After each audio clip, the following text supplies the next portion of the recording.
Hello students, जैसा कि आप जानते हैं आहार के दो प्रकार के घटक होते हैं। आहार के पोषक घटक यानी कि न्यूट्रिटिव कंपोनेंट्स और आहार के गैर पोषक घटक यानी कि नॉन न्यूट्रिटिव कंपोनेंट्स। तो आज के इस वीडियो में हम जानेंगे कि नॉन न्यूट्रिटिव कंपोनेंट्स यानी कि आहार के गैर पोषक घटक क्या होते हैं और इन घटकों में से हम आज देखेंगे फाइबर। तो चलिए सबसे पहले हम देख लेते हैं कि आहार के गैर पोषक घटक क्या होते हैं। आहार के गैर पोषक घटक वह घटक होते हैं जो कैलोरी अथवा ऊर्जा उपलब्ध नहीं कराते, परंतु ये शरीर के लिए आवश्यक होते हैं। हमारे आहार में इन घटकों की उपस्थिति शारीरिक अंगों या तंत्रों की क्रियाओं हेतु अत्यंत महत्वपूर्ण है। जैसे कि पानी है, हमारे शरीर में जो भी पोषक तत्व जाते हैं वो पानी के माध्यम से ही सभी कोशिकाओं तक पहुँचते हैं। तो इस तरीके से ये शारीरिक अंगों और तंत्रों की क्रियाओं के लिए बहुत महत्वपूर्ण है। फॉक यानी कि फाइबर पानी, रंग, सुगंध और फफूंदी नाशकों के अवशेष इत्यादि जैसे हजारों ऐसे गैर पोषक घटक हैं जो हम आहार में लेते हैं। वास्तव में आहार के बहुत से गैर पोषक तत्व ऐसे होते हैं जिन्हें आसानी से पहचाना जा सकता है। यद्यपि आहार में बहुत से ऐसे गैर पोषक तत्व भी होते हैं जो अभी मिलना प्रारंभ हुए हैं।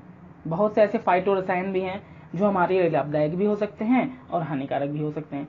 फाइटोकेमिकल्स ऐसे मिश्रण होते हैं जो प्राकृतिक रूप से पौधों में घटित होते हैं। मुख्य रूप से इस शब्द का इस्तेमाल उन मिश्रणों के लिए होता है जो मानव स्वास्थ्य को प्रभावित कर सकते हैं।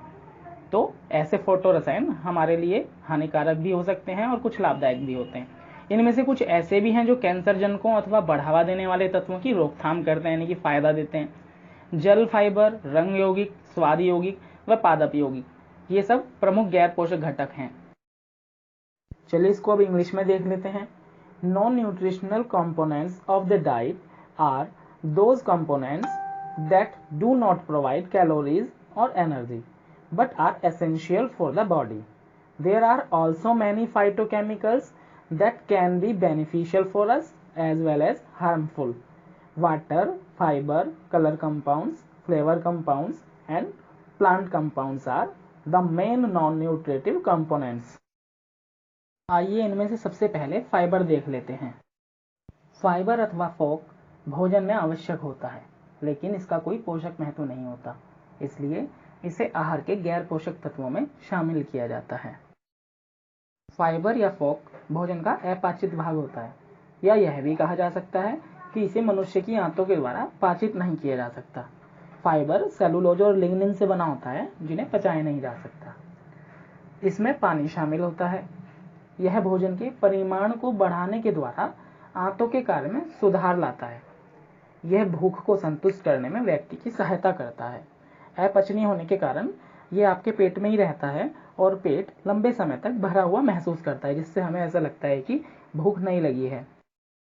यह बड़ी आंतों के विकारों को ठीक करने में सहायता करता है। विकारों में क्या होता है, पेट में दर्द होने लगता है, बार बार उल्टी होती है, गैस बनती है, मल पास नहीं हो पाता है, पेट फूल जाता है। तो ये सब इसलिए होता है क्योंकि भोजन और हवा आंतों में आगे नहीं जा पाते हैं, और ये दोनों ही आंतों में होता है। कहीं भी हो सकता है, छोटी आंत में भी हो सकता है, बड़ी आंत में भी हो सकता है। तो बड़ी आंत में रुकावट और पेट फूलना बड़ी आंत की समस्याएं हैं, और ये इसलिए होती हैं कि हम जब कुछ खाना खाते हैं तो सीधे निगल लेते हैं, या कीड़ों के गुच्छे बन जाते हैं आंत में, या मल की गांठ बन जाती है जिसके कारण रुकावट आती है और उससे पेट फूलने लगता है, पेट में दर्द होने लगता है। तो इस तरीके के विकारों को फाइबर ठीक करने में सहायता करता है। इसके अलावा यह कब्ज को भी दूर करता है। फाइबर ये दो भागों में वर्गीकृत किया जा सकता है, जैसे घुलनशील फाइबर और अघुलनशील फाइबर। घुलनशील फाइबर पानी में घुल सकता है, जबकि अघुलनशील फाइबर पानी में नहीं घुल सकता। घुलनशील फाइबर ब्लड शुगर के उतार चढ़ाव को कम करता है। तो इस तरीके से डायबिटीज के मरीजों के लिए फायदेमंद है, क्योंकि बार बार भोजन की जरूरत ना होने से ब्लड ग्लूकोज का स्तर संतुलित रहता है। इसके अलावा ये कोलेस्ट्रॉल को भी कम करता है। और अघुलनशील फाइबर मल को मुलायम करने के लिए अच्छा होता है, लेकिन इसके लिए हमें पर्याप्त मात्रा में पानी पीना चाहिए। एक वयस्क व्यक्ति को प्रायः 30 ग्राम फाइबर के लिए प्रतिदिन सिफारिश की जाती है। मनुष्य के लिए दोनों प्रकार के फाइबर बराबर ही महत्वपूर्ण होते हैं। घुलनशील फाइबर के लिए हम ओट्स, राजमा, लोबिया आदि खा सकते हैं। अघुलनशील फाइबर के लिए साबुत अनाज हैं, सेम हैं, फल और हरी सब्जियां खा सकते हैं। फाइबर हृदय रोगों के खतरे को भी कम करता है, क्योंकि ये जो घुलनशील फाइबर होता है यह आंतों पे इकट्ठा होने वाले कोलेस्ट्रॉल की मात्रा को कम करता है। इसके अलावा यह विशेष प्रकार के कैंसर की रोकथाम करने में भी सहायक है। बड़ी आंत में कैंसर होता है जिसको कहते हैं कोलोरेक्टल कैंसर, आमतौर पर इसे बड़ी आंत का कैंसर कहते हैं। तो इस तरीके के बीमारी को भी ये बचाने में सहायता करता है। चलिए अब इसके स्रोत देख लेते हैं। गेहूं, ताजे फल, जड़ों वाली सब्जियां, जौ, मीट के संयोजक ऊतक व मछली आदि फाइबर के अच्छे स्रोत हैं। आइए इसको इंग्लिश में देख लेते हैं एक बार। Fibre is essential in food but it has no nutritional value, therefore it is included in the non nutritive elements of the diet. Fibre can not be absorbed by human intestines. It contains water. It helps the person to satisfy hunger by increasing the quantity of food. Fiber are two types, soluble fiber and non-soluble fiber. इस video में इतना ही। जल को हम पिछले video में देख चुके हैं। रंग यौगिक, स्वाद यौगिक और पादप यौगिक को हम अगले वीडियो में देखेंगे। Thank you, have a nice day.